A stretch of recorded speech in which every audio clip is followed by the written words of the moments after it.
Hola a todos. Antes de empezar, asegúrense de darle me gusta y suscribirse al canal, y dejen un comentario con el lugar de donde vienen y la hora a la que están viendo. Así, YouTube seguirá mostrándoles historias como esta. Ahora, comencemos.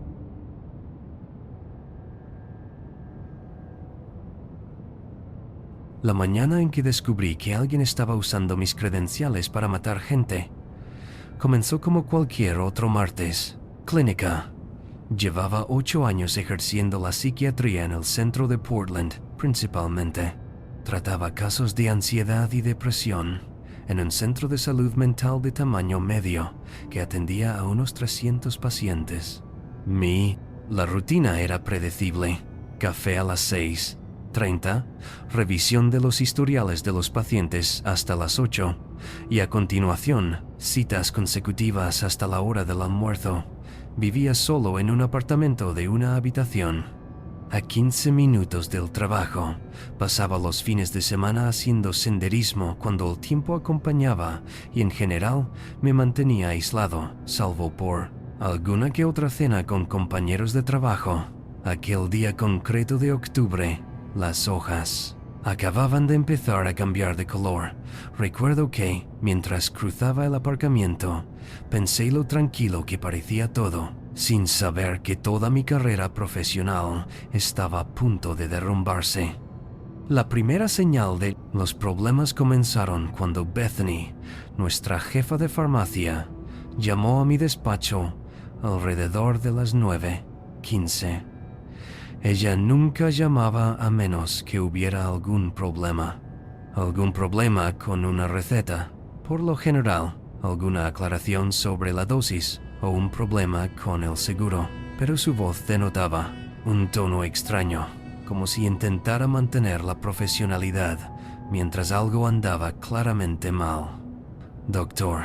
Hawthorne, dijo, usando mi título completo, algo que nunca hacía. Necesito verificar este pedido de Heliridol para Gregory Paulson. El sistema muestra que usted lo autorizó, 40 mg diarios, pero esa cantidad parece inusualmente alta. Mi taza de café se detuvo a mitad de camino. Mis labios. Gregory era mi paciente, sí, pero le había recetado 5 mg. Cuidadosamente, controlados. 40 mg no era solo una dosis alta, era peligroso, potencialmente mortal para alguien de su edad y con su historial médico. Le dije a Bethany que tenía que haber un error, que yo nunca habría autorizado esa dosis. Pero ella insistió en que la orden se había tramitado a través de mi inicio de sesión, seguro a las 11:43 de la noche anterior. Fui corriendo a la farmacia, con las zapatillas haciendo ruido sobre el suelo de linóleo, que siempre olía ligeramente a desinfectante y cera para suelos. Bethany abrió la receta en su ordenador. Allí estaba mi firma electrónica, mi identificación médica única y la marca de tiempo que indicaba las 23:43. Pero yo ya estaba en casa a esa hora, acostado, viendo un reality show absurdo sobre gente que reformaba casas. Lo recuerdo específicamente porque el perro de mi vecino no dejaba de ladrar y subí el volumen para ahogarlo.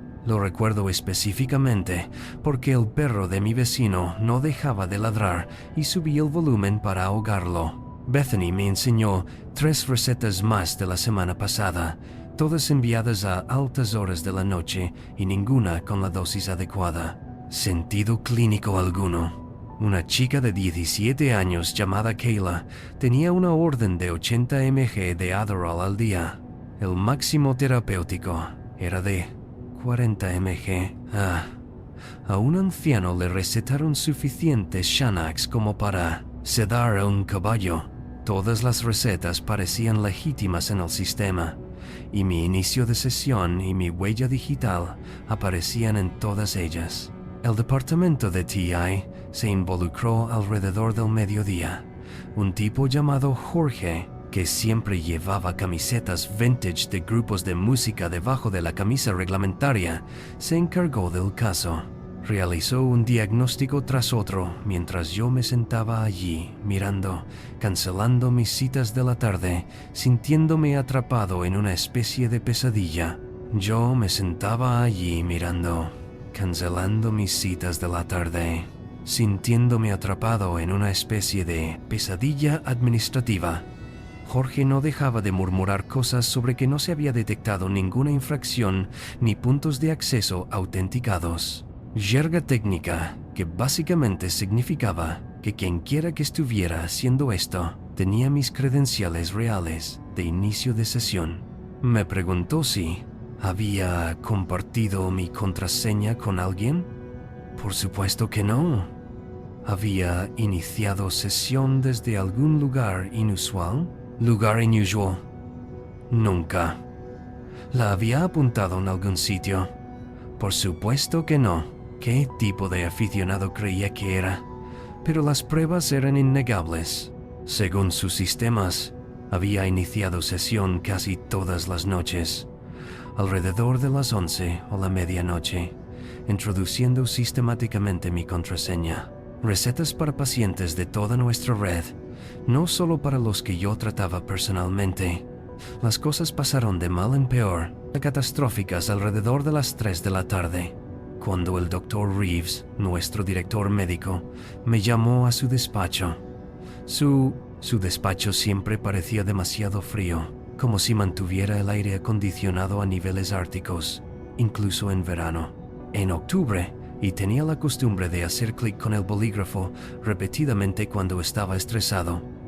Clic, clic, clic. El sonido llenaba la habitación mientras sacaba un informe tras otro en la pantalla de su ordenador. Judith, dijo, y el hecho de que utilizara mi nombre me oprimía el pecho. Desde ayer tenemos 2 pacientes ingresados en la sala de urgencias de Providence, ambos por sobredosis, y las 2 relacionadas con recetas autorizadas a través de su cuenta. Ambos por sobredosis, y las 2 relacionadas con recetas autorizadas a través de su cuenta. Él giró su monitor hacia mí. Se trataba de un joven de 19 años llamado Brandon, ingresado con depresión respiratoria por un parche de fentanilo que supuestamente yo había recetado. El chico ni siquiera tenía dolor crónico en su historial médico. El segundo caso era una mujer de mediana edad, Margaret Algo, que había tomado 3 veces la dosis de litio recetada. La paciente estaba en la UCI con insuficiencia renal. Intenté explicarle que las palabras salían a borbotones. Alguien debía de haberme robado mis credenciales. Yo nunca habría recetado fentanilo a un adolescente. Y que la dosis de litio era algo que un residente de primer año sabría que estaba mal.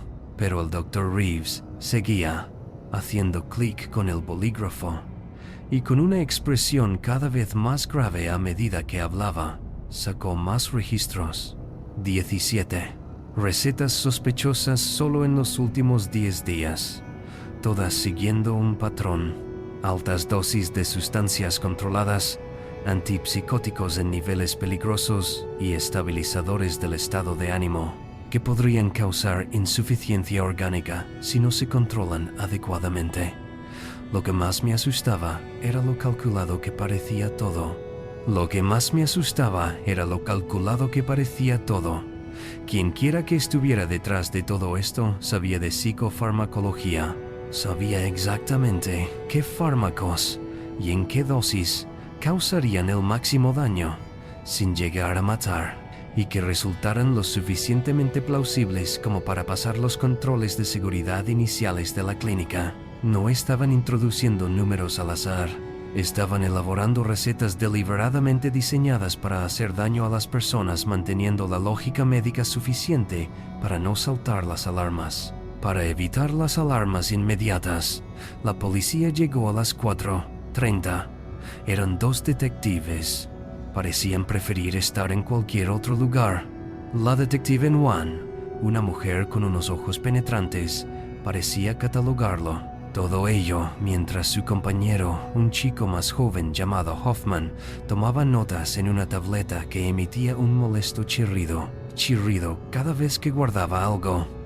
Me pidieron que les explicara mi rutina diaria, mi horario y quién tenía acceso a mi oficina, si había notado que alguien me seguía o actuaba de forma sospechosa.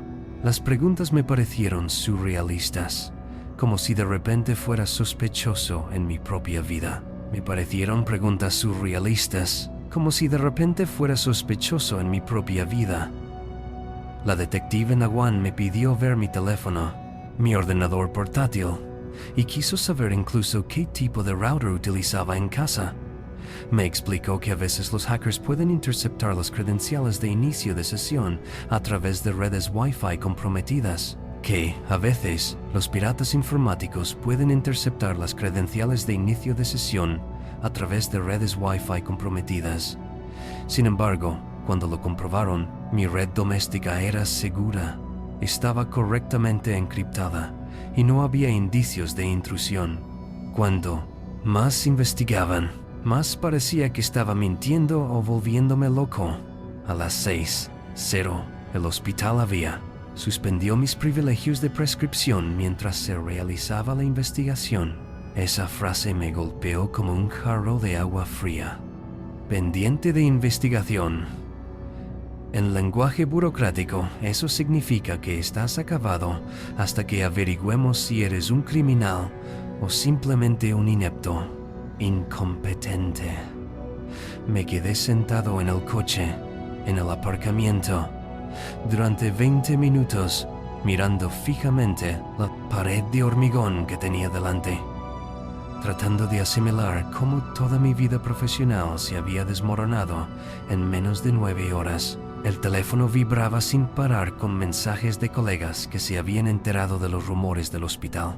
El teléfono vibraba sin parar con mensajes de colegas que se habían enterado de los rumores del hospital. Algunos me ofrecían su apoyo, otros solo querían cotillear, y unos pocos parecían estar distanciándose ya. Mensajes formales y cuidadosamente redactados, como si ya estuvieran pensando en posibles citaciones judiciales.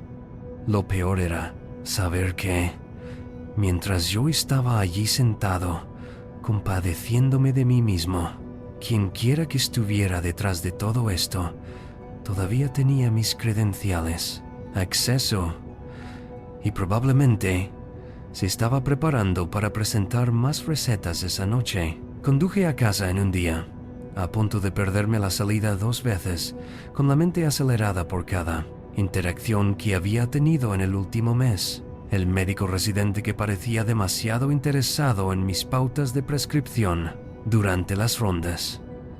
El conserje que siempre trabajaba hasta tarde cerca de mi oficina. Un hombre tranquilo llamado Carl que llevaba gafas gruesas y tarareaba viejas melodías de jazz. Un hombre tranquilo llamado Carl que llevaba gafas gruesas y tarareaba viejas melodías de jazz.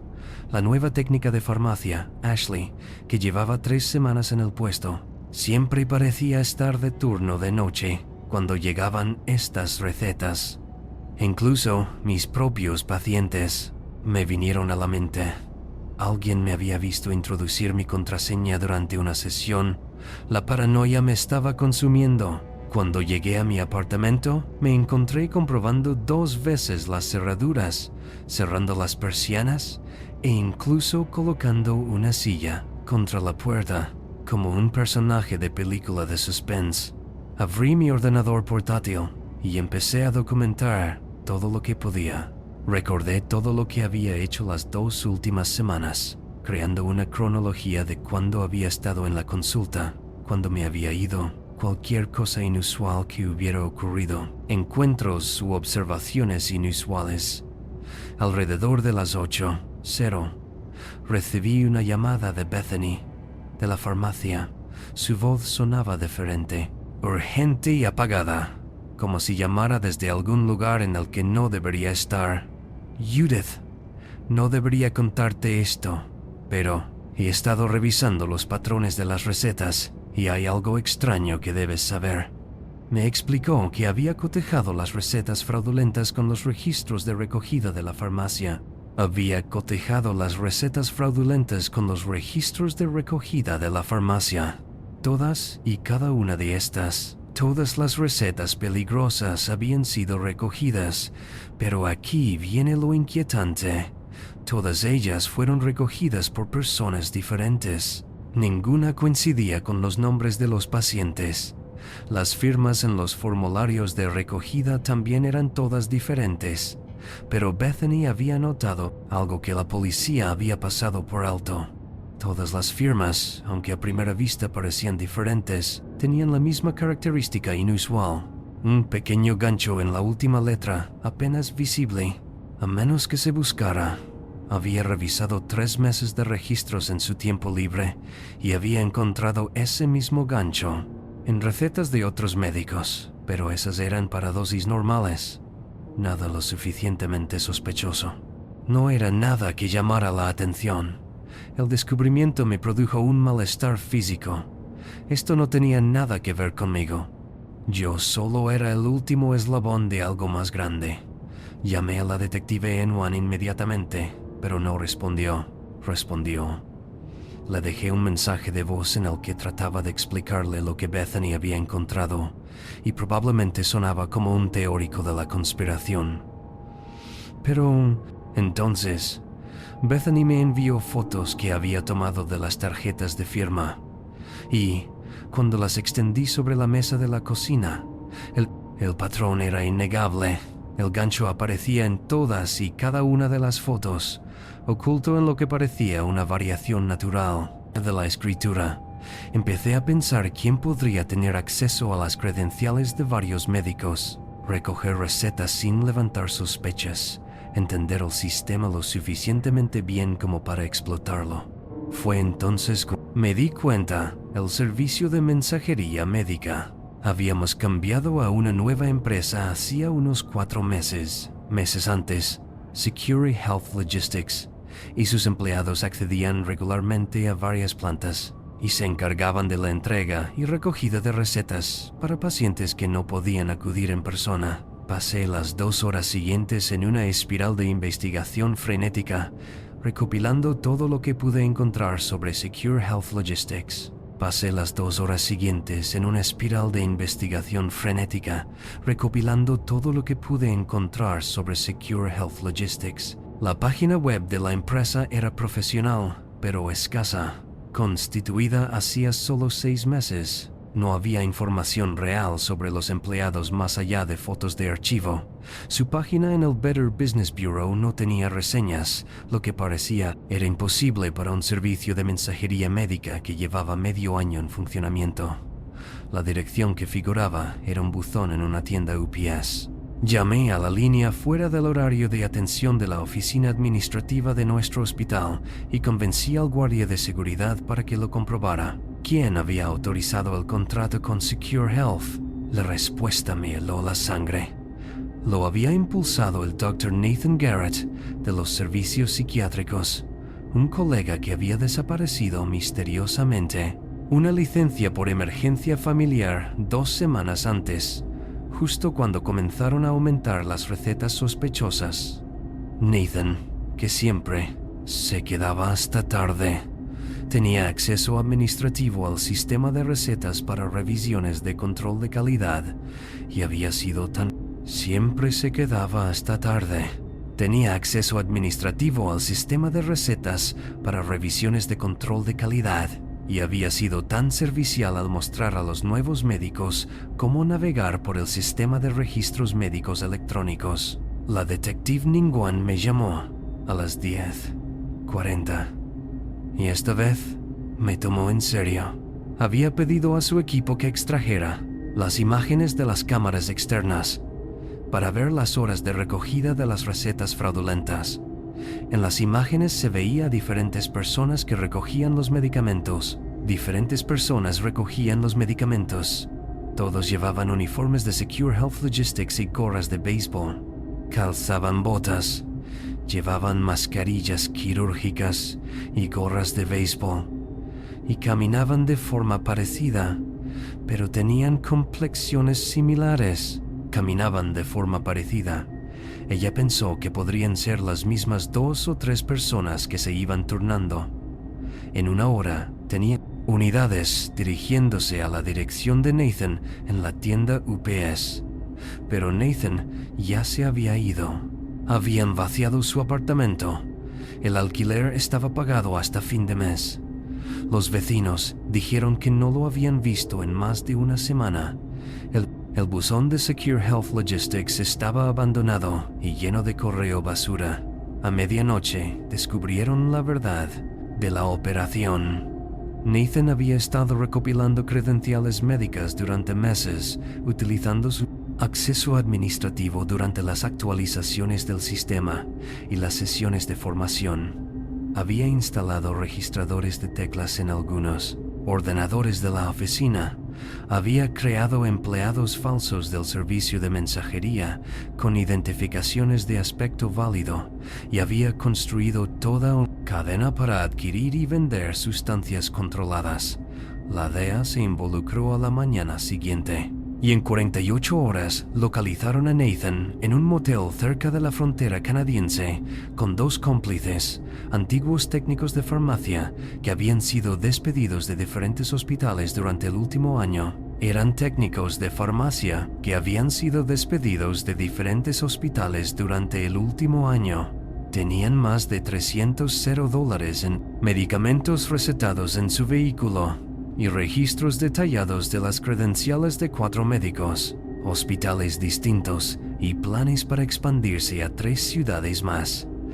Los cómplices se derrumbaron. Admitieron rápidamente que Nathan los había reclutado con promesas de dinero fácil y alegaron que las dosis que autorizaban eran lo suficientemente parecidas a las recetas reales como para que nadie resultara gravemente perjudicado. Eran lo suficientemente parecidas a las recetas reales como para que nadie resultara gravemente perjudicado, con la variación justa para obtener beneficios sin llamar la atención. Sin embargo, Nathan se había vuelto codicioso y empezó a prescribir dosis más altas para aumentar su valor en el mercado. Y fue entonces cuando los pacientes empezaron a aparecer en las salas de urgencias.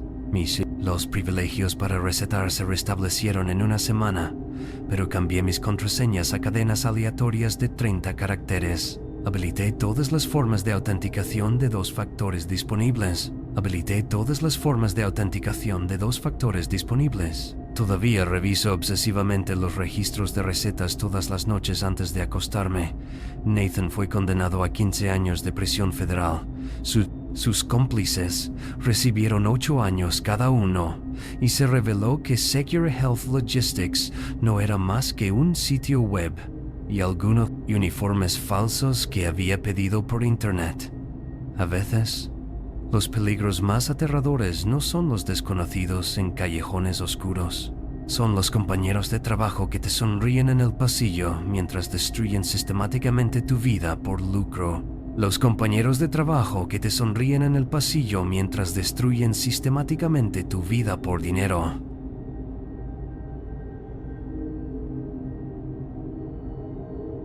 Llevo 8 años trabajando en el turno de noche en el Riverside Memorial y uno se acostumbra a las cosas raras que pasan. Después de medianoche, las cosas se ponen raras. Enero de 2018 fue especialmente duro. Faltaba personal. El sistema de calefacción no dejaba de estropearse y yo hacía turnos dobles solo para poder pagar las facturas. Mi mujer estaba embarazada de nuestro segundo hijo y cada turno extra significaba más dinero para la habitación del bebé. Laura estaba embarazada de nuestro segundo hijo y cada turno extra significaba más dinero para la habitación del bebé. Yo era celador, trabajaba en la 4ª planta, la sala de cuidados a largo plazo, donde la mayoría de los pacientes permanecían durante meses o incluso años. El trabajo no tenía glamour. Cambiar orinales, ayudar a las enfermeras a mover a los pacientes, limpiar lo que fuera necesario. Pero era un trabajo estable y el diferencial nocturno hacía que valiera la pena. Ese jueves en particular comenzó como cualquier otro turno, a las 11 de la noche. El jueves en particular comenzó como cualquier otro turno, a las 11 de la noche. Caminaba por esos pasillos iluminados con fluorescentes, con mi chirriante carrito, comprobando los suministros y asegurándome de que todo estuviera almacenado para el equipo de la mañana. Alrededor de las 2 de la madrugada, estaba reponiendo gasas en el armario de suministros cuando lo oí. El distintivo sonido electrónico de un timbre al final del pasillo. No había nada inusual en ello, excepto que provenía de la habitación 4B, que había estado vacía desde que el anciano señor Jameson falleció 3 meses antes. Habitación que había estado vacía desde que el anciano señor Jameson falleció 3 meses antes. La habitación estaba cerrada por reformas. Supuestamente iban a cambiar el suelo y a pintarla, aunque aún no habían empezado a trabajar en ella. Pensé que quizá alguien había trasladado a un paciente allí sin actualizar el panel. A veces ocurre durante las noches ajetreadas. Así que bajé a comprobarlo. El pasillo parecía más frío de lo habitual. Ese frío de enero que se cuela por las viejas ventanas del hospital. Cuando llegué a la 4B, la puerta estaba ligeramente abierta, solo una rendija en realidad, y pude ver la oscuridad en el interior. La abrí y encendí las luces. La habitación estaba completamente vacía, tal y como debía estar. El somier estaba allí, sin colchón, con unas láminas de plástico en el suelo, y el viejo botón de llamada todavía estaba conectado a la pared, y su luz roja parpadeaba como si acabaran de pulsarlo. Desconecté el botón de llamada del panel de la pared, pensando que tal vez se había cortocircuitado. Era muy antiguo. Uno de esos modelos de plástico beige de principios de los años 90, con un grueso cable en espiral que me recordaba a los viejos teléfonos. De esos modelos de plástico beige de principios de los años 90, con un grueso cable en espiral que me recordaba a los viejos teléfonos. Me propuse mentalmente avisar al servicio de mantenimiento por la mañana y volví a mi ronda. Me propuse mentalmente avisar al servicio de mantenimiento por la mañana y volví a mi ronda. Unos 20 minutos más tarde, estaba ayudando a la enfermera Diane a girar a la señora Kowalski en la habitación 4F cuando oímos, de nuevo, el mismo timbre. Diane me miró extrañada porque sabía que la habitación 4B también estaba vacía. Ambos fingimos no darnos cuenta, pero noté que a ella le molestaba. Cuando terminamos con la señora Kowalski, volví a la habitación 4B. El botón de llamada seguía desconectado, tirado en el suelo, exactamente donde lo había dejado. Pero la luz roja indicadora del parpadeaba como si fuera código Morse. Era muy extraño. Era el sonido. No provenía del panel en sí, sino del mostrador principal al final del pasillo, como si alguien estuviera presionando activamente un botón conectado en algún lugar. Fue entonces cuando las cosas se pusieron realmente extrañas. Mientras estaba allí parado, mirando fijamente esa luz intermitente e intentando averiguar qué tipo de problema eléctrico podría estar causando aquello, escuché a Diane gritar desde el final del pasillo: «El señor Thompson en la habitación 4H está teniendo algún tipo de episodio.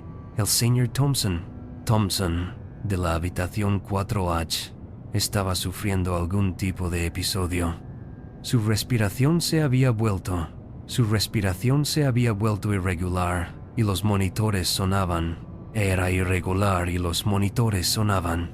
Fui a ayudarlo y trabajamos con él durante unos 10 minutos antes de que llegara el doctor Patel. Lo estabilizó.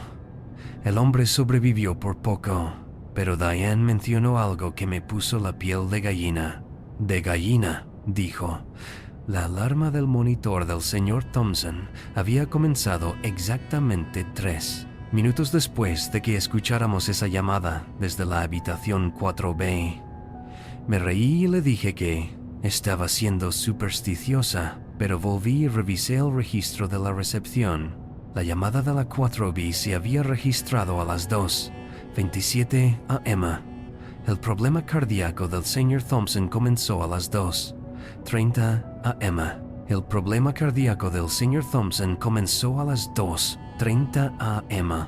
Exactamente 3 minutos después. Intenté sacarlo de mi mente durante el resto del turno, pero volvió a ocurrir alrededor de las 5:00 am. Esta vez estaba sola en la sala de enfermeras, rellenando formularios de inventario mientras el resto del personal tomaba café.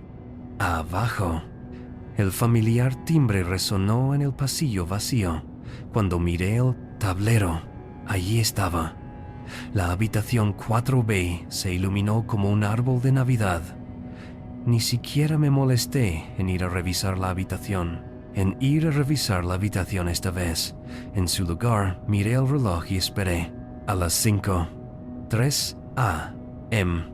Exactamente 3 minutos después, sonó la alarma de emergencia en la habitación 4C. La Sra. Eleanor Briggs, de 92 años, acababa de dejar de respirar. No pudimos reanimarla. Había estado estable durante semanas. No había indicios de que algo fuera mal.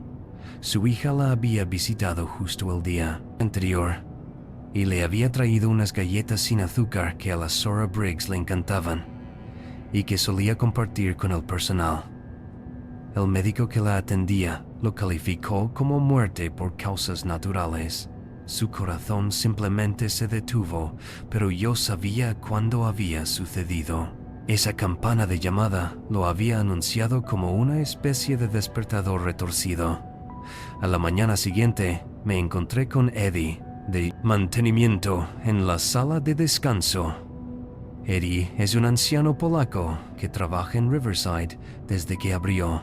Desde 1987 conoce cada tubería y cada cable del edificio.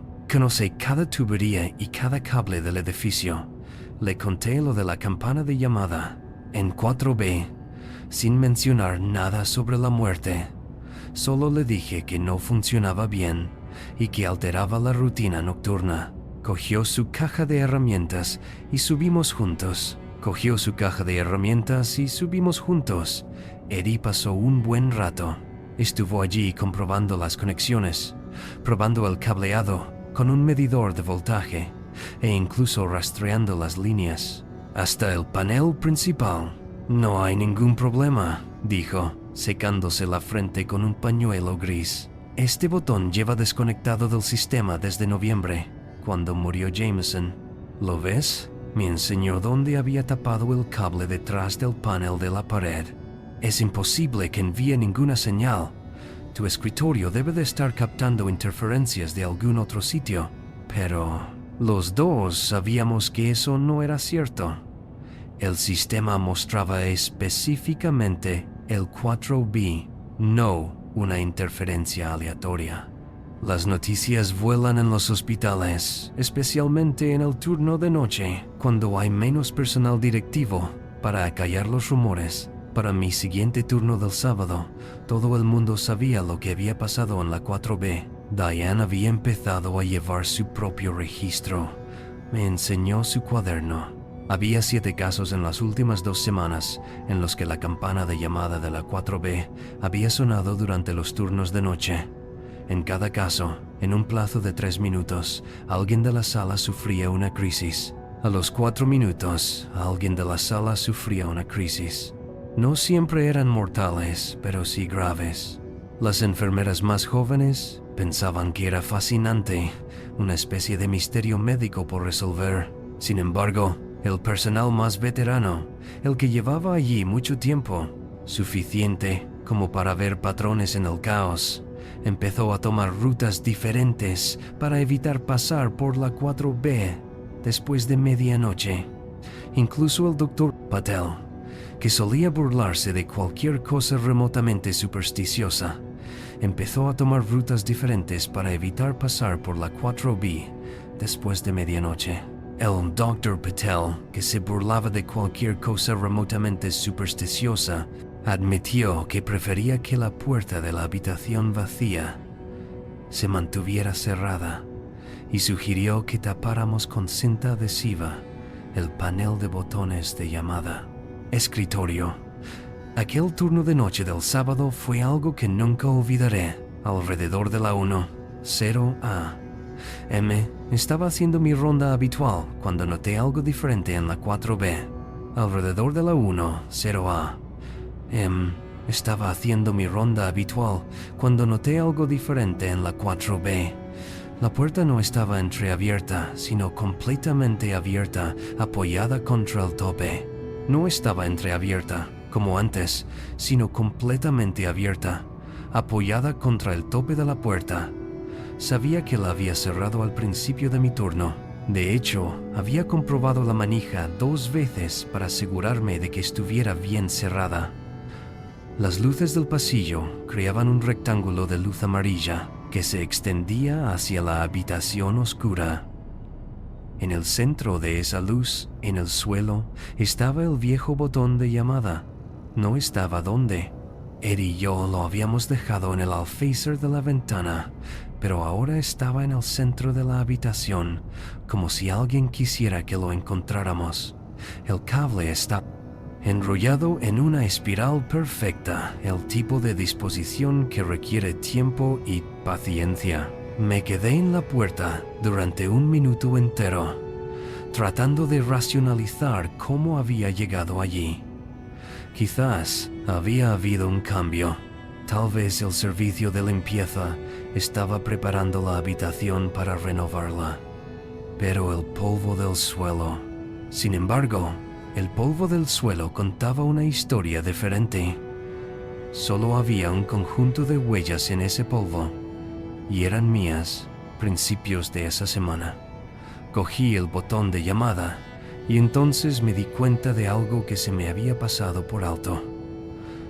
En la parte posteriormente, grabados en el plástico, como si alguien hubiera utilizado un clip o un alfiler, había unos números diminutos.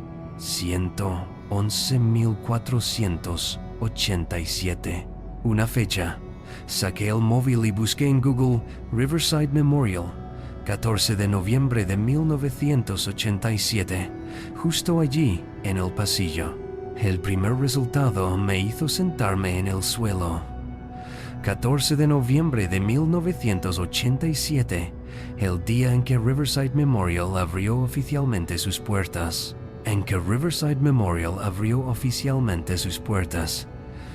Pero había más.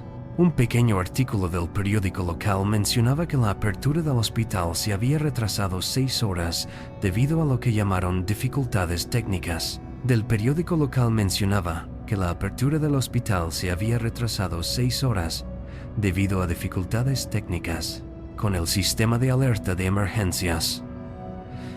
El artículo no ofrecía más detalles, pero incluía una cita del administrador del hospital. En ella, el administrador afirmaba que habían resuelto un desafortunado error de calibración en el sistema de llamada a los pacientes. Seguí leyendo cuando sonó la campana de llamada, pero no era el botón que tenía en la mano. Ese seguía desconectado. El sonido provenía de la sala de enfermeras. Claro e insistente. Miré el teléfono. 1:47 a.m. A las 1:50 a.m. sonó la alarma de emergencia. Se activó en la habitación 4G. El señor Walter Cross, ingresado hacía solo 2 días para una cirugía de vesícula biliar, sufrió un paro cardíaco. Una cirugía de vesícula biliar de rutina. Sufrió un paro cardíaco de repente. Esta vez no pudimos salvarlo. Mientras el equipo de urgencias atendía al señor Cross, yo estaba de pie en el pasillo sosteniendo el botón de llamada desconectado, observando cómo se desarrollaba el caos. Diane lloraba. El señor Cross iba a ir a casa el lunes para ver a su nueva nieta. El médico que lo atendía estaba desconcertado y no dejaba de repetir que la operación había ido perfectamente. No había motivos para que surgieran complicaciones, pero yo sabía que había una razón, aunque no pudiera explicarla. Cuando declararon la hora de la muerte y despejaron el pasillo, volví a la 4B una vez más. La habitación era diferente ahora, más pesada de alguna manera, como si el propio aire presionara. Puse el botón de llamada del marco de la cama y dije en voz alta, sin dirigirme a nadie en particular: ya basta, sea lo que sea, ya basta. Suena a locura, pero juro que la temperatura de la habitación bajó unos 10 grados en ese momento. Y, en algún lugar de las paredes, oí un leve chasquido, como el de un viejo interruptor de relé al intentar conectarse. El resto del turno transcurrió sin incidentes. No hubo más llamadas desde la 4B ni más emergencias. Cuando llegó la mañana y tomé una decisión, fui directamente a la oficina del administrador y solicité un traslado a la segunda planta, a la sala de pediatría, con un sueldo menor, pero no podía soportar otra noche de espera, a que sonara esa campana que anunciaba la muerte de alguien. Antes de irme, pasé por la muerte, sala de archivos, hospital, en el sótano. Los antiguos registros de mantenimiento de 1987 estaban allí. Estaban guardados en unas carpetas amarillentas que olían a moho y a papel viejo.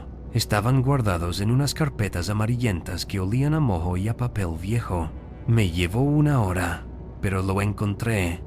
14 de noviembre de 1987. Informe de incidente. Presentado por el jefe de mantenimiento. El nuevo sistema de timbres de llamada se había instalado incorrectamente, con algún tipo de bucle de retroalimentación.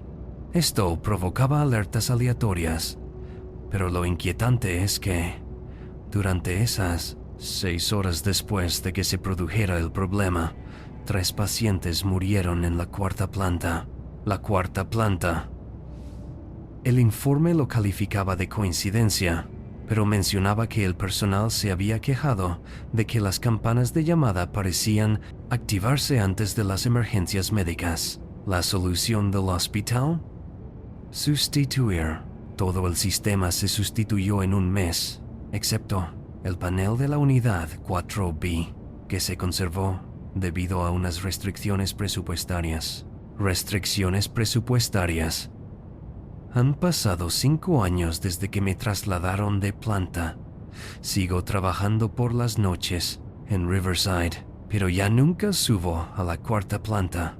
A veces me encuentro con Diane en la cafetería y ella me cuenta cosas. La campana de llamada de la 4B sigue sonando. Han renovado la habitación 2 veces. Han sustituido todo el panel e incluso han llamado a un electricista para que vuelva a cablear toda esa sección del edificio. Han reformado la habitación 2 veces, han cambiado todo el panel e incluso han llamado a un electricista para que vuelva a cablear toda esa sección del edificio. Pero la campana sigue sonando. Nada lo detiene. La administración del hospital lo cataloga oficialmente como una anomalía eléctrica no crítica, pero el personal de noche, sin embargo, sabe que no es así. Ahora mantienen la habitación cerrada con llave y la han marcado permanentemente como en mantenimiento. Las enfermeras nuevas a veces preguntan ¿por qué? Y las más veteranas les responden que no se preocupen. Pero esto es lo que realmente me inquieta. Diane me enseñó su cuaderno el mes pasado. Lleva 5 años haciendo un seguimiento. El patrón nunca ha cambiado. 3 minutos antes de que alguien de esa planta entre en estado crítico, y la habitación 4B lo anuncia siempre. La cuarta planta tiene ahora la tasa de mortalidad más baja del hospital. porque el personal de noche ha aprendido a interpretar la señal, a situarse fuera de las habitaciones de los pacientes cuando suena la campana, listos para actuar. Han salvado docenas de vidas de esta manera. Quizá por eso sigue ocurriendo. Quizá nunca se trató de la muerte. Quizá algo en esa habitación, en esos viejos cables y circuitos olvidados, está intentando ayudar. No lo sé, y sinceramente no quiero saberlo. Solo sé que nunca volveré a trabajar en esa planta.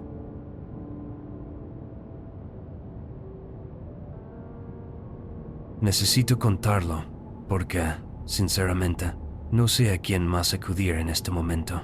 Soy enfermera psiquiátrica. Trabajo en un centro estatal del norte de Michigan.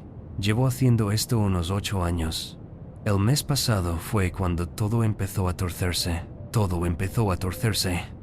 Y me refiero a torcerse por completo, de una forma que todavía me hace dar vueltas la cabeza cuando lo pienso. Estaba trabajando en el turno de noche, como siempre, de 4 a medianoche, cuando todo empezó a torcerse. Estaba trabajando en el turno de noche, como siempre, de 4 a medianoche. Me encargaba del ala oeste, donde se encontraban las residencias de larga estancia. El centro en sí es uno de esos viejos edificios de ladrillo de los años 60, ya sabes, de esos con largos pasillos en los que resuena el eco y luces fluorescentes que zumban lo suficiente como para que se note, y ese olor característico a desinfectante industrial, mezclado con el de la comida de la cafetería, un olor que nunca acaba de desaparecer de la ropa. Acababa de regresar de pasar una semana de vacaciones en Florida con mi hermana y me sentía renovada y lista para volver a la rutina. Esa noche de lunes comenzó como cualquier otra. Repartí la medicación, visité a los pacientes y actualicé sus historiales en el sistema informático, al que nos habíamos cambiado hacía solo 2 años. Eran aproximadamente las 7 de la tarde cuando estaba en la sala de enfermeras terminando de rellenar unos documentos y el Dr. Henley se acercó con una pila de documentos. 7 de la tarde. Estaba en la sala de enfermeras terminando de rellenar unos documentos cuando el Dr. Henley se acercó con una pila de carpetas de Manila. Carpetas de Manila. Las dejó caer sobre el mostrador con un gesto de agotamiento en el rostro y dijo algo sobre la necesidad de revisar mis últimas evaluaciones antes de la inspección estatal de la semana siguiente. Ahora bien, aquí está. El problema es que soy muy meticulosa con mis registros. Siempre lo he sido, desde la escuela de enfermería. Por lo tanto, no me preocupaba ninguna revisión. Sin embargo, cuando abrí la primera carpeta de un paciente llamado Ronald Vance, que llevaba 3 años con nosotros, vi páginas y páginas de notas escritas a mano que se parecían exactamente a mi letra. Quiero decir, exactamente, de la misma manera que escribo la Y, con esos puntitos en lugar de círculos sobre los ojos. Incluso esa forma tan rara que tengo de escribir el número 8, por la que siempre se burla mi marido. Mi marido siempre se burla de mí, pero estas notas describían incidentes que yo nunca había visto. Al parecer, Ronald atacó a otro paciente con una bandeja de comida, gritó por las cámaras que llevaba en los dientes e intentó sacarse algo de la boca. También intentó atacar a otro paciente con una cuchara de plástico. Las fechas de estos informes eran de la semana que estuve en Florida, todas y cada una de ellas. Me quedé allí sentada, mirando esos papeles durante lo que debieron ser 5 minutos, tratando de procesar lo que estaba viendo. Los detalles de las notas eran increíblemente específicos.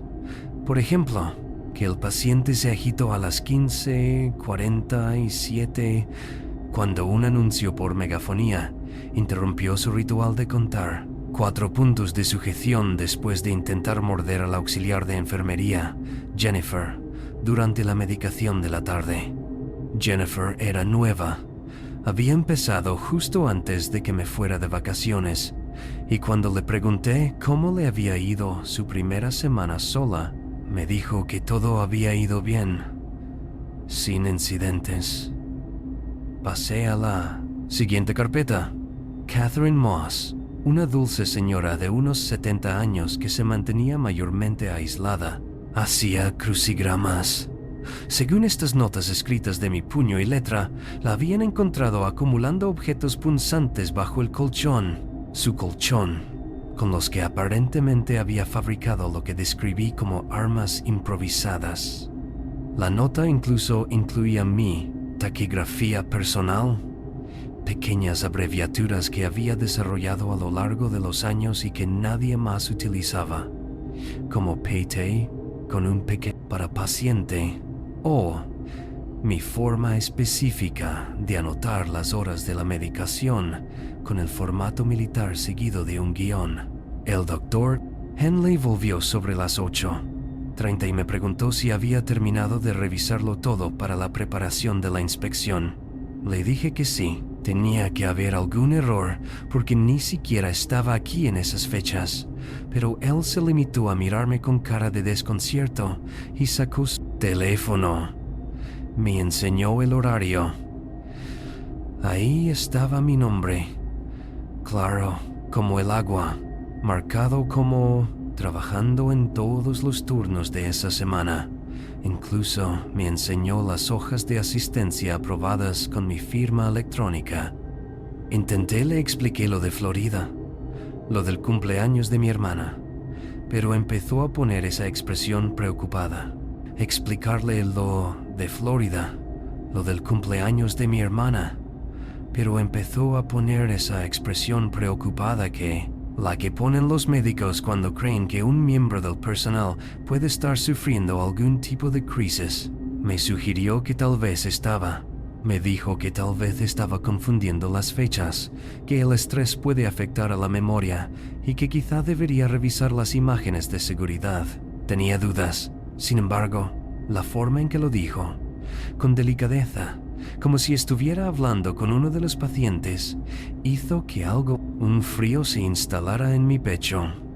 A la mañana siguiente llegué temprano, alrededor de las 6:00 am, decidida a revisar las imágenes de seguridad. Yo misma las grabaciones de seguridad.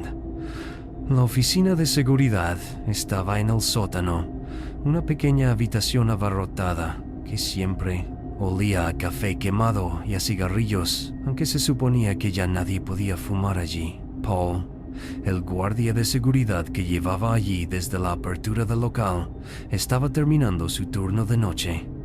Le pedí que buscara las imágenes de la semana anterior, concretamente del lunes 12, alrededor de las 16:00 cuando se supone que comenzó mi turno. Paul tecleó en su antiguo ordenador, recuperó las imágenes y me las enseñó. Y allí estaba yo. O al menos alguien que se parecía exactamente a mí, con la misma bata. Llevaba el pelo recogido de la misma forma, con ese giro específico que hago. Llevaba el reloj que me había regalado mi hija por Navidad. La persona de la pantalla caminaba exactamente como yo, con esa ligera cojera que me quedó en la rodilla izquierda por una antigua lesión de esquí. Favor a mi rodilla izquierda por una antigua lesión de esquí. Me vi a mí misma cogiendo un café de la sala de descanso, con 2 terrones de azúcar y sin leche, como siempre. Dirigirme al ala oeste para empezar las rondas. Le pedí a Paul que lo repitiera 3 veces, ampliando la imagen del rostro cada vez. Era yo, pero no podía ser yo, porque tengo fotos en el teléfono de ese mismo día en las que salimos mi hermana y yo en un restaurante de marisco. Estábamos en Clearwater, Florida. Incluyen la fecha y la ubicación. Cuando se las enseñé, le mostré las fotos a Paul y se encogió de hombros diciendo que tal vez era un fallo técnico de mi teléfono. Que a veces pasan cosas con los dispositivos digitales. Pero entonces le pedí que me enseñara algo concreto. Le pedí que me enseñara las imágenes de la sala de medicamentos. A las 21:00 de esa misma noche, verás, tengo una forma particular de organizar el carrito de medicamentos. Siempre pongo los medicamentos controlados en el lado izquierdo y los demás en el derecho, con las etiquetas hacia afuera, hacia fuera. Efectivamente, ahí estaba yo, haciéndolo exactamente así. Incluso haciendo eso, degolpeaba cada frasco 2 veces antes de colocarlo.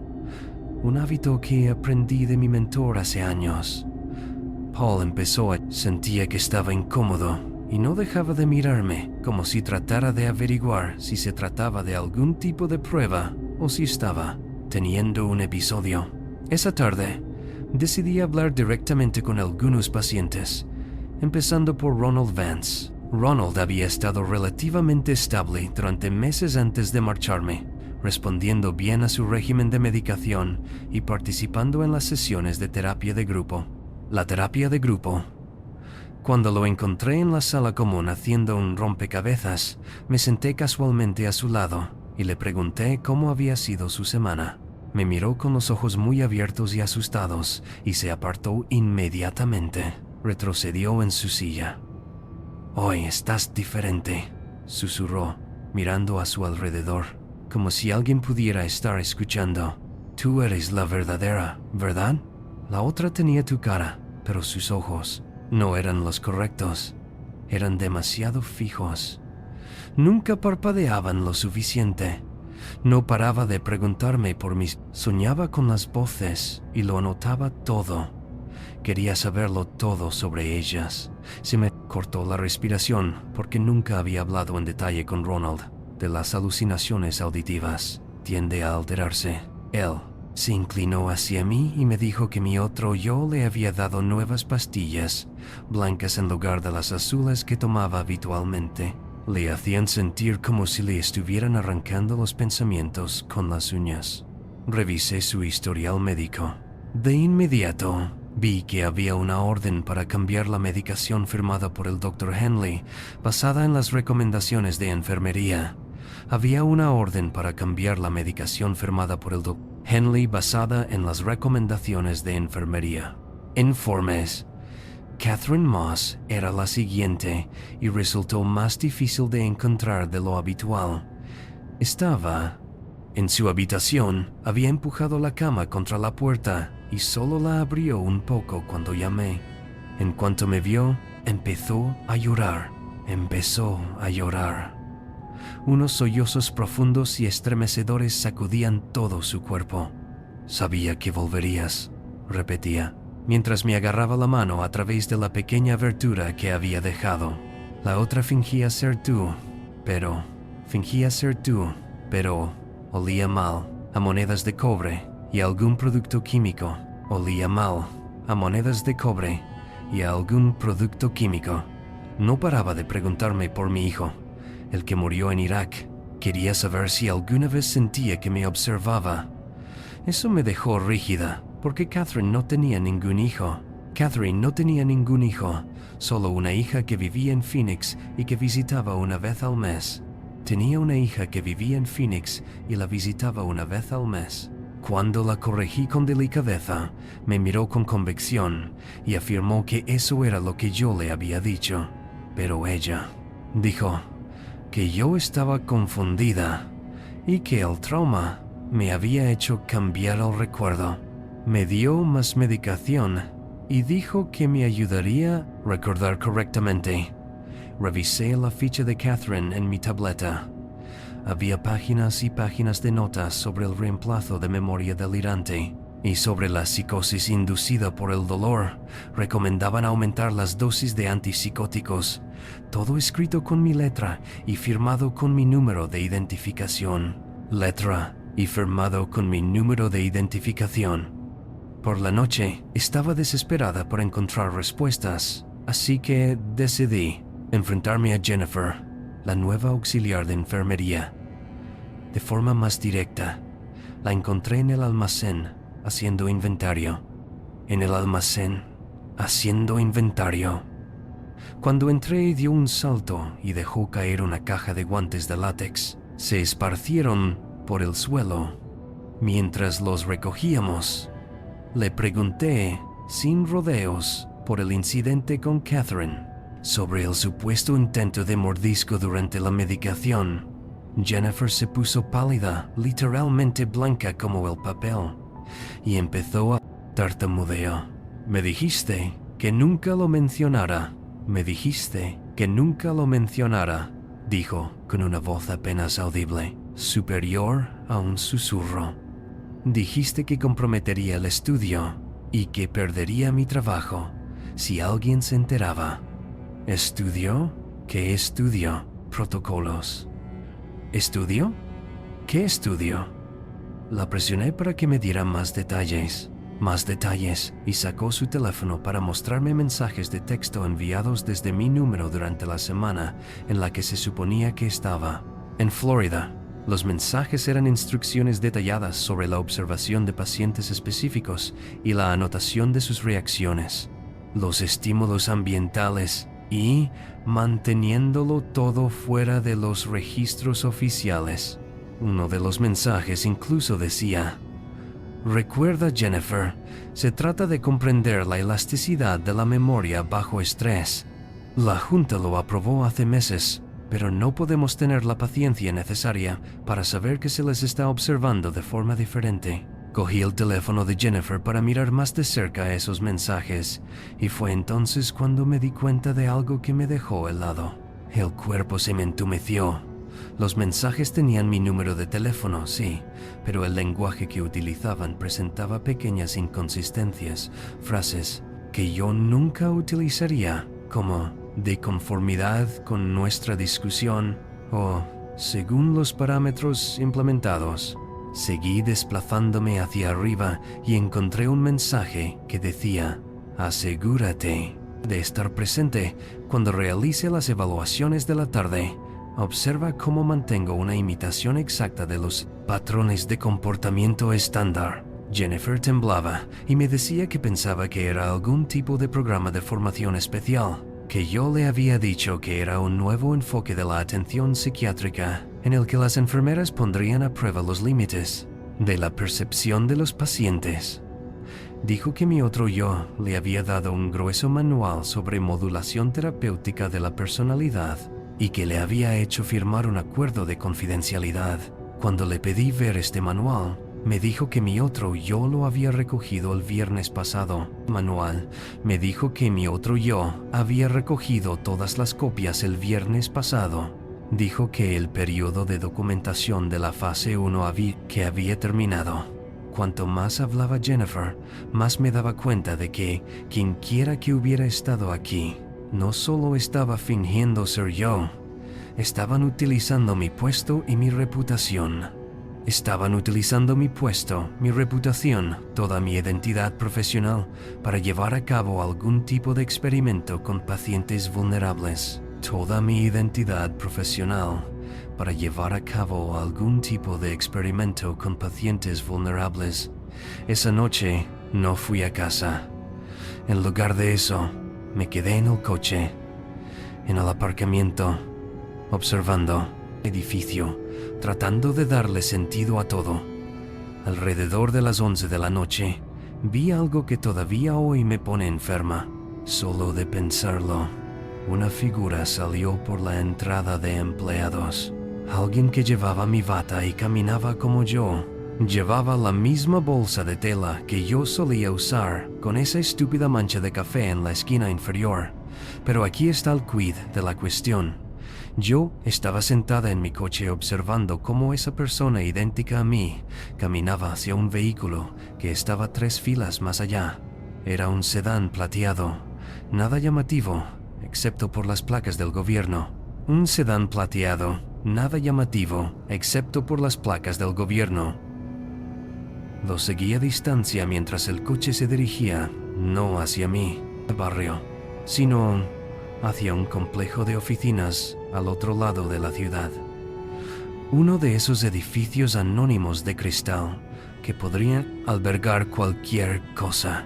La figura entró en el edificio con lo que parecía una identificación federal y desapareció en un ascensor. Ascensor. Me quedé allí, sentado hasta el amanecer, observando, pero no volvió a salir. Cuando finalmente conduje a casa, encontré algo que confirmó mis peores temores. En mi buzón había un sobre grueso sin remitente. El remitente era solo mi nombre escrito en una etiqueta. Dentro había fotos mías en las instalaciones donde estuve la semana que pasé en Florida, notas detalladas sobre mi comportamiento y mis métricas de rendimiento, y una sola página mecanografiada que decía: Fase 1 de integración de identidad completada. El sujeto demostró un 97% de precisión en la réplica del comportamiento. Los pacientes mostraron las respuestas de estrés esperadas ante los estímulos de duplicidad. Se recomienda pasar a la fase 2, pendiente de revisión. Al día siguiente, fui directamente a la Junta Estatal. Llevé todas mis pruebas, fotos de Florida, imágenes de seguridad, marcas de tiempo, etc. Los testimonios de los pacientes que había grabado en mi teléfono y todo lo demás. La investigadora, una mujer severa llamada Dolores Finch, escuchó todo con una expresión cada vez más preocupada. Una mujer severa llamada Dolores Finch escuchó todo con una expresión cada vez más preocupada. Hizo llamadas, solicitó registros e incluso envió a alguien al centro de inmediato. Pero cuando revisaron los archivos de los empleados, no había ningún registro de que yo hubiera tomado vacaciones esa semana. El número de mi hermana aparecía en mis contactos de emergencia.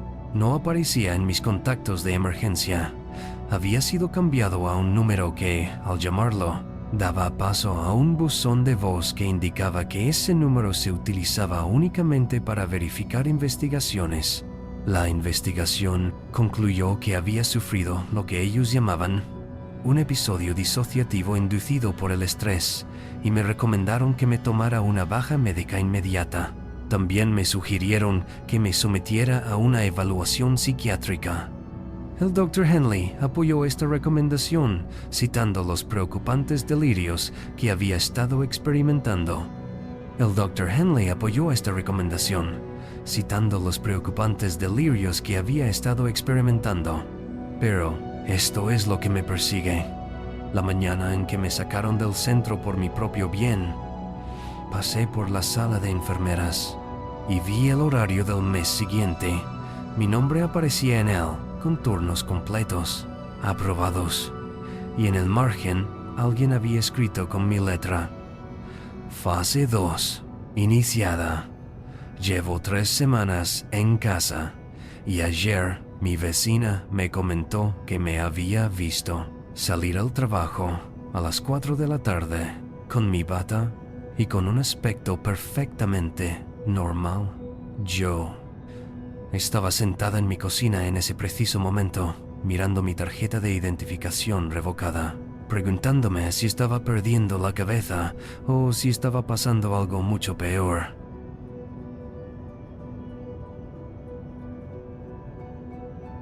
Llevaba unos 6 meses trabajando como guardia de seguridad en el psiquiátrico Millbrook cuando todo se torció. El trabajo era perfecto para mí en ese momento.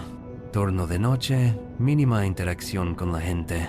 Solo estaba yo y los monitores en la sala de control del sótano. Tenía 34 años y me había divorciado hacía poco y necesitaba algo estable mientras decidía qué hacer con mi vida. El centro en sí era uno de esos antiguos hospitales estatales de los años 50, todo de ladrillo y ventanas estrechas. De esos antiguos hospitales estatales de los años 50, todo de ladrillo y ventanas estrechas, convertido en un moderno centro de tratamiento, pero que aún conservaba el peso institucional de antaño. La mayoría de las noches me sentaba allí, recorría los pasillos vacíos, comprobaba las alarmas de las puertas y hacía mis rondas cada 2 horas.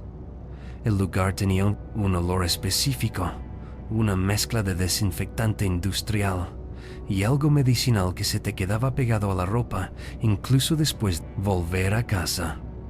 Fue un miércoles por la noche, a principios de diciembre, cuando oí las voces por primera vez. Estaba haciendo mi habitual barrido de monitores, pasando por las diferentes cámaras, la entrada principal, las 3 alas residenciales, las salas de terapia y la cafetería. El ala de terapia siempre estaba a oscuras por la noche. Solo la luz de emergencia proyectaba largas sombras por el pasillo. Acababa de cambiar a la cámara 12 que cubría la antigua sala de terapia de grupo. Cuando lo oí, cámara 12 que cubría la antigua sala de terapia de grupo. Cuando lo oí, claro como el agua a través de mis auriculares. Era la voz de un hombre, tranquila y mesurada, que preguntaba a alguien por su infancia. ¿Su infancia? Luego otra voz respondiendo, mujer, hablando del alcoholismo de su madre, problema de alcoholismo de su madre. La calidad del audio era impecable, parecía que estuvieran sentados a mi lado. Volví a mirar la pantalla. La sala estaba completamente vacía.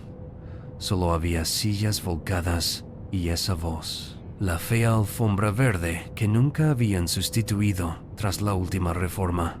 Al principio, pensé que se trataba de interferencias. Procedían de otra parte del edificio. Quizás el personal de mantenimiento había dejado una radio encendida. El teléfono de alguien estaba captando un podcast a través del sistema. Abrí el panel de audio de mi ordenador y empecé a comprobar los niveles de todas las cámaras. No había nada en las cámaras del 1 al 11. La cámara 12 mostraba una entrada de audio activa, con las pequeñas barras verdes saltando con cada palabra. La número 12 mostraba una entrada de audio activa, con las pequeñas barras verdes que saltaban con cada palabra. Ahora podía oír al terapeuta, preguntando por el cumplimiento de la medicación, con su voz ronca, como si llevara fumando décadas. La mujer lloraba en silencio mientras respondía que no quería hacer daño a su hermana, que las voces le habían dicho que lo hiciera. Saqué el teléfono y busqué en Google el nombre que mencionó, el Dr. Harrison, un terapeuta de Millbrook. Se había jubilado hacía 8 años. No pude encontrar nada definitivo sobre la paciente Gloria, pero los detalles que dio sobre su caso coincidían con una noticia de 2015. Lo que realmente me llamó la atención fue lo natural que sonaba todo. No se trataba de una grabación que se repetía en bucle. Había pausas, ruidos de pasos, el chirrido de una silla cuando alguien cambiaba de postura. Incluso oí al terapeuta hojear papeles y hacer clic con el bolígrafo varias veces. Llamé por radio a Jerome, el otro guardia que trabajaba en el ala este esa noche, para preguntarle si oía algo raro. Jerome, el otro guardia que trabajaba en el ala este esa noche, para preguntarle si oía algo raro, se limitó a reírse y dijo que lo único que oía era el rugido de su estómago, porque se había olvidado de cenar. No insistí. Jerome estaba a 2 semanas de jubilarse y había dejado claro desde el primer día que no le importaba nada más que cobrar sus últimas nóminas. Anoté en el registro un posible fallo del equipo de audio e intenté ignorarlo, pero la sesión continuó durante otros 40 minutos y terminó con el terapeuta programando una cita de seguimiento para la semana siguiente. Las 3 noches siguientes fueron tranquilas. Casi me convencí de que lo había imaginado todo, de que tal vez me había quedado dormido y había tenido uno de esos sueños muy vívidos que parecen completamente reales. Tal vez lo había imaginado todo. Tal vez me había quedado dormido y había tenido uno de esos sueños muy vívidos que parecen completamente reales. Pero ese sábado, alrededor de las 2 de la madrugada, volvió a suceder. Esta vez era una cámara diferente, la número 8, que vigilaba la sala de terapia individual de la segunda planta. La voz que se oía era más joven, la de otro terapeuta, que hablaba con lo que parecía un adolescente sobre sus problemas de ira.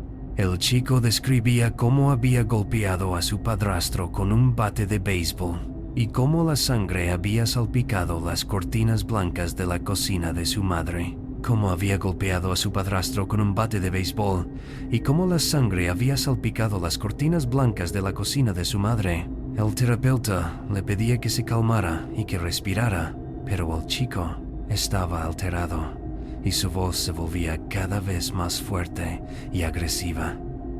Me encontré inclinándome hacia adelante, completamente absorto en la escena. Esta sesión que supuestamente no estaba teniendo lugar en una sala que definitivamente estaba vacía. Eso me llevó a empezar a escribir. Todo comenzó cuando el terapeuta mencionó la fecha durante la sesión, el 15 de abril de 2017. Cogí un cuaderno del cajón del escritorio y empecé a tomar notas. El nombre del paciente era Kevin. No se mencionó el apellido. La terapeuta era la doctora Melissa Reeves. La busqué inmediatamente en mi teléfono. Había trabajado en Millbrook de 2016 a 2018 y luego se había mudado a Colorado. En LinkedIn ponía que trabajaba en un centro de bienestar en Denver. Ahora bien, la sesión que estaba escuchando había tenido lugar hacía más de 7 años, pero cada palabra se oía con total claridad, como si se estuviera transmitiendo directamente a mis auriculares. Kevin hablaba de los hogares de acogida, de cómo había sido trasladado 8 veces antes de cumplir los 15 años y de su padre biológico, que desapareció cuando él tenía 3 años. La emoción en su voz era cruda y genuina. Ese tipo de dolor no se puede fingir. A la tercera semana escuchaba sesiones casi todas las noches, siempre a través de cámaras diferentes, siempre con terapeutas que ya no trabajaban en Millbrook y pacientes de años atrás. Ya había llenado la mitad de mi cuaderno con nombres, fechas y detalles de las sesiones. A algunos de los pacientes pude localizar a algunos, al menos 4 de ellos habían fallecido, ya fuera por viejos artículos de prensa o obituarios. Al menos 4 de ellos habían fallecido, ya fuera por sobredosis o suicidio años después de su tratamiento. Sobredosis o suicidio años después de su tratamiento. Empecé a llevarme el portátil al trabajo y creé una hoja de cálculo para identificar patrones. Las sesiones no eran cronológicas. Escuchaba una de 2008, luego una de 2016 y otra de 2011. Tampoco había una conexión aparente entre los pacientes. Había diferentes diagnósticos, diferentes terapeutas y diferentes resultados de los tratamientos. El único nexo común era que todas estas sesiones habían tenido lugar en salas vigiladas por esas cámaras específicas. Entonces llegó esa noche de viernes, el 20 de diciembre. Acababa de terminar mi primera ronda, en la que había comprobado todas las puertas, salidas de emergencia, y me aseguré de que la sala de medicamentos estuviera debidamente protegida. Me recosté en mi silla, con el café de la gasolinera. Empecé a girar la cámara. La cámara 3 mostraba la pequeña sala de terapia cerca del mostrador de admisión, cuando oí una voz que me hizo derramar el café sobre el uniforme. Era mí, una voz clara e inconfundible. Me estaba escuchando a mí mismo hablando con el terapeuta. Pero aquí está el problema. Nunca había sido paciente en Millbrook. Nunca había recibido terapia en ningún sitio. No creía en esas cosas. Siempre había podido manejar mis propios problemas. Pensé que podía manejar mis propios problemas. Pero allí estaba yo, contándole al Dr. Anderson lo del accidente de coche, lo de ver morir a Melanie mientras yo no podía desabrocharme el cinturón de seguridad. Le contaba al Dr. Anderson sobre el accidente de coche, sobre cómo vi morir a Melanie mientras yo no podía desabrocharme el cinturón de seguridad, sobre los meses de insomnio que siguieron. Melanie era el nombre de mi exmujer, pero ella estaba muy viva, probablemente durmiendo en su apartamento del otro lado de la ciudad con su nuevo novio. En la grabación, mi voz sonaba destrozada y desesperada. Mi voz en la grabación sonaba destrozada, desesperada. Hablaba de la culpa que sentía por no haber conducido esa noche, en lugar de dejar que se pusiera al volante después de la fiesta. Mencionaba detalles específicos. La canción que sonaba en la radio cuando el camión los atropelló, el olor del anticongelante mezclado con la sangre, la forma en que su mano quedó flácida en la suya. Me quedé allí paralizado, escuchándome describir recuerdos que no había vivido. Tenía de acontecimientos que nunca habían ocurrido. La voz del Dr. Anderson era tranquilizadora, profesional. Me preguntaba por traumas anteriores y por mi relación con mi padre. Mi otro yo empezó a hablar. Empezó a hablar de cuando encontré a mi padre en el garaje cuando tenía 12 años, de cómo lo descolgué de las vigas, pero ya era demasiado tarde.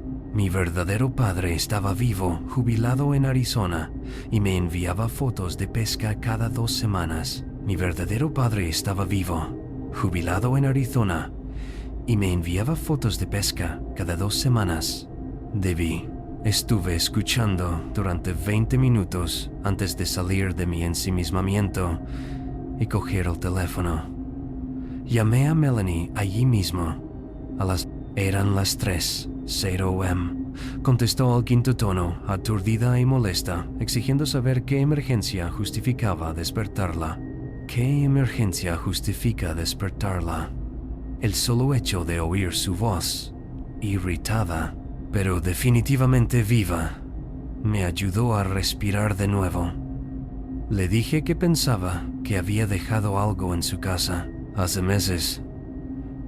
Me disculpé por la hora. Después de colgar, llamé inmediatamente a mi padre. Mi padre no respondió. En Arizona aún era más temprano, pero escuché su saludo en el buzón de voz. Fue suficiente. Esa voz ronca y familiar que me pedía que dejara un mensaje. No lo hice. En su lugar, volví a mirar el monitor, pero la sesión había terminado. La cámara 3 mostraba la sala de terapia vacía. Solo se veía una silla de cuero, un escritorio con una caja de pañuelos, y eso era todo. Pósteres motivacionales genéricos sobre el crecimiento y la curación. Durante el resto de mi turno, no pude concentrarme en nada más. No paraba de repetir lo que había oído, tratando de darle sentido. Alrededor de las 5:00 am, tomé una decisión. Cuando llegó el turno de día, a las 6:00, en lugar de irme a casa, fui directamente a las oficinas administrativas del tercer piso. Encontré a Cheryl, la directora de recursos humanos, que acababa de llegar, Starbucks y su bagel matutino. Le dije que necesitaba comprobar algo en mi expediente laboral. Me inventé una historia sobre la necesidad de documentación para una solicitud de préstamo. Al principio dudó, pero yo había sido un empleado fiable y sin problemas, así que sacó mi expediente de su ordenador. Fue entonces cuando todo cambió. En mis registros había un formulario de admisión de pacientes de 2022. No se trataba de registros laborales, sino de registros de pacientes. Se trataba de la retención involuntaria de 3 días de una persona que, según el formulario, había sufrido un episodio psicótico relacionado con un trauma no procesado. Las notas de admisión mencionaban una grave disociación, alucinaciones auditivas y amnesia con respecto a los acontecimientos traumáticos. Cheryl me miraba ahora de forma extraña, con los dedos suspendidos sobre el teclado. Me preguntó si me encontraba bien. Dijo que sabía que volver a trabajar aquí después de haber sido paciente podía resultar difícil, pero que el hospital creía en la recuperación y en las segundas oportunidades. Yo la miré, con la mente a 1000 por hora. Según estos registros, me habían ingresado después de que la policía me encontrara caminando por la autopista de noche. Decían que afirmaba que tenía que salvar a Melanie del accidente. Los registros mostraban notas del tratamiento, registros de medicación e incluso los documentos del alta estaban firmados con mi firma, pero yo no recordaba nada de eso. Mi recuerdo de 2022 era nítido. Ese año había estado trabajando en un almacén y viviendo en un apartamento, pasando por el proceso de divorcio. Vivía en un apartamento diferente y estaba pasando por un proceso de divorcio. Le pedí a Cheryl que lo imprimiera todo. Le dije que necesitaba copias para mi terapeuta. Lo hizo, aunque su expresión sugería que estaba pensando en llamar a alguien, tal vez a seguridad, lo cual era irónico, ya que yo era seguridad. Salí del edificio con una pila de papeles que documentaban una vida que no recordaba haber vivido. El sol de la mañana me parecía demasiado brillante, casi irreal. Me senté en el coche durante 1 hora en el aparcamiento. Leía cada página. Las notas clínicas eran muy detalladas.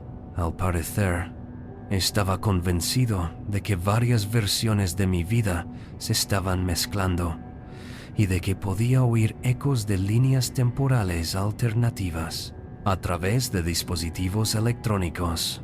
El Dr. Anderson, el mismo terapeuta de la grabación, me había tratado.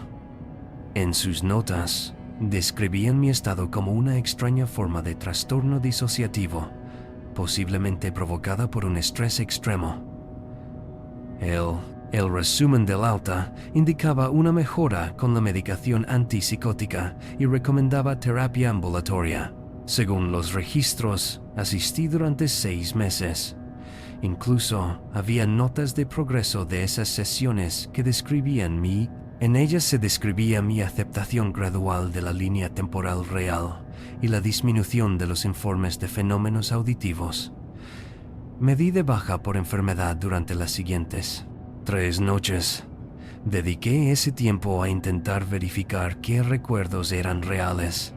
Llamé a antiguos compañeros del almacén. Me recordaban, pero no tenían claras las fechas exactas en las que había trabajado allí. Revisé mis registros bancarios de 2022.